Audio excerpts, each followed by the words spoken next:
আশা করি সবাই ভালো আছেন। তো আজকে আমরা আমাদের এই HTML পার্টে দেখবো হচ্ছে যে HTML style attribute. So HTML style অ্যাট্রিবিউটটা কি? তো এটা হচ্ছে অন্যান্য HTML অন্য অ্যাট্রিবিউটের মতো সেম, তবে এটাকে আপনি ইনলাইন CSS ও বলতে পারেন। সো সাপোজ আমি এখানে দুইটা হেডিং ট্যাগ নিয়েছি, আপনারা দেখতেই পাচ্ছেন। সাপোজ আমি এখানে পি ট্যাগ নিচ্ছি, পি ট্যাগের ভিতরে সাপোজ আমি কিছু টেক্সট নিচ্ছি, ডামি টেক্সট 20 ক্যারেক্টার নিলাম। নেওয়ার পরে আমি এটাকে আর একটু কপি করি, আরেকবার কপি করি,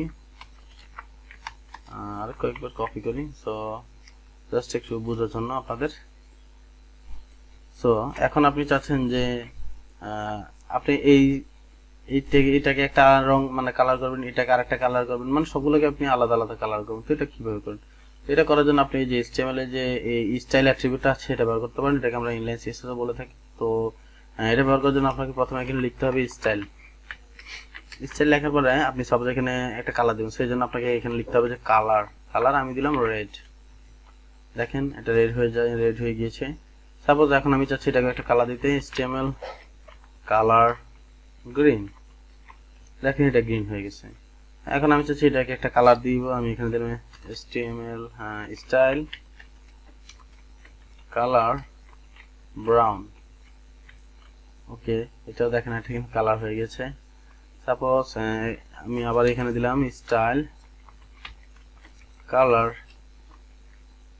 ইয়েলো। এই যে দেখেন এটা হলুদ হয়ে গিয়েছে, যার কোনো বোঝা যাচ্ছে না। আমি এটা চেঞ্জ করে দিচ্ছি, আমি এখানে একটা কোড দিচ্ছি, আপনি চাইলে HTML কোডও ব্যবহার করতে পারেন, ঠিক আছে, কালার কোড। সো আমি এখানে দিলাম যে কালার হবে না এইভাবে সরাসরি। সো আমি এখানে দিলাম স্টাইল কালার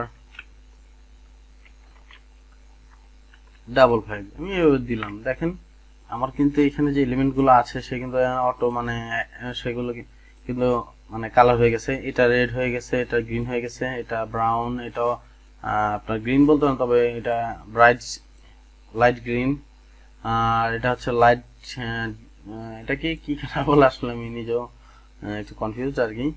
সো এরকম কালার দিয়ে আপনি চাইলে এরকম অহরহ কালার দিতে পারেন, কোনো সমস্যা নেই, ঠিক আছে। আমি এটাকে আরেকটু কপি করি, এই দেখেন আমি যতই কালার দিচ্ছি দেখেন এখানে যদি আমি অন্য কালার দিই, এখন সাপোজ আমি এখানে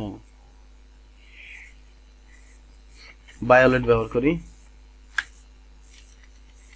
ভায়োলেট, দেখেন আমি এখানে ভায়োলেট ব্যবহার করছি, সে ভায়োলেট কালার নিয়ে নিয়েছে। এখানে আমি সাপোজ দিলাম পার্পল, দেখেন পার্পল কালার দেওয়ার সাথে সাথে কিন্তু সে পার্পল হয়ে গেছে, ঠিক আছে। এটা হচ্ছে মূলত HTML স্টাইলটা অ্যাট্রিবিউট। সো আপনি চাইলে এভাবে যদি স্পেসিফিক কোনো টেক্সটকে বা এলিমেন্টকে কালার করতেছেন, আপনি ইনলাইন CSS এর মাধ্যমে ব্যবহার করতে পারেন, বা এটাকে আমরা ইনলাইন CSS বলি। এটা HTML অ্যাট্রিবিউট। সো আশা করি বুঝতে পারছেন। কোনো ধরনের সমস্যা থাকলে আমাকে জানাবেন। ধন্যবাদ।